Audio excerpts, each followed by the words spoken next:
Masters শেষ করে নারী উদ্যোক্তা ফারজানা আপু।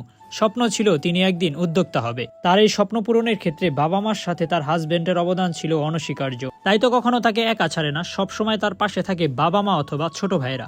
আসসালামু আলাইকুম। রাস্তার পাশে বসে স্ট্রিট ফুড খেতে চলে এসেছি আজকে আমরা সবাই জয়পাড়া বাজারে। আর আসার পরই নজরে পড়লো রাস্তার পাশে এক আপু দেখি নতুন একটা স্টল দিয়েছে। 4 দিন যাবত নাকি এই স্টলটা দেওয়া হয়েছে। তবে এসে আপুর মুখে শুনলাম মানুষ মোটামুটি আলহামদুলিল্লাহ ভালো হয় নতুন হিসাবে। এরপর 4-5টা ঘুরে ফিরে আপুর এখানে কি কি পাওয়া যায় অনুসন্ধানে নামলাম।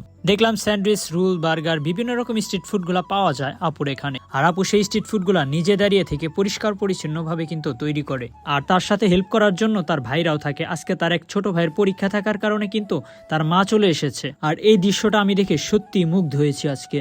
কারণ মায়ের এই সাপোর্ট একজন নারী উদ্যোক্তাকে সাফল্যের দিকে ধাবিত করবে। সাথে জানিয়েছে তার হাজবেন্ডের অবদানও কম না, সবসময় তার পাশে থেকেছে। তাই হাজবেন্ড থেকে শুরু করে বাবা মা এবং ভাইদের অবদানের কারণেই তিনি আজ নারী উদ্যোক্তা হতে পেরেছে।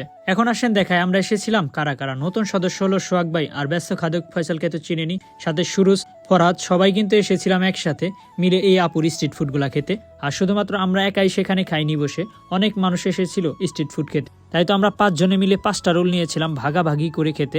আর সাথে দেখতেছেন টিস্যু দিয়ে পেঁচিয়ে দিচ্ছে তেল কমাতে, কারণ তেলে কিন্তু বিশাল ক্ষতি আমাদের প্রতিটা মানুষের দেহের। এরপর চলে আসলো খাবার আমাদের সবার হাতে হাতে। সবাই সিরিয়াল করে কামড় দিচ্ছে এক এক করে, সুরুজ থেকে শুরু করে ফরহাদ, সবাই কিন্তু মিলিয়ে মিলিয়ে খাচ্ছে।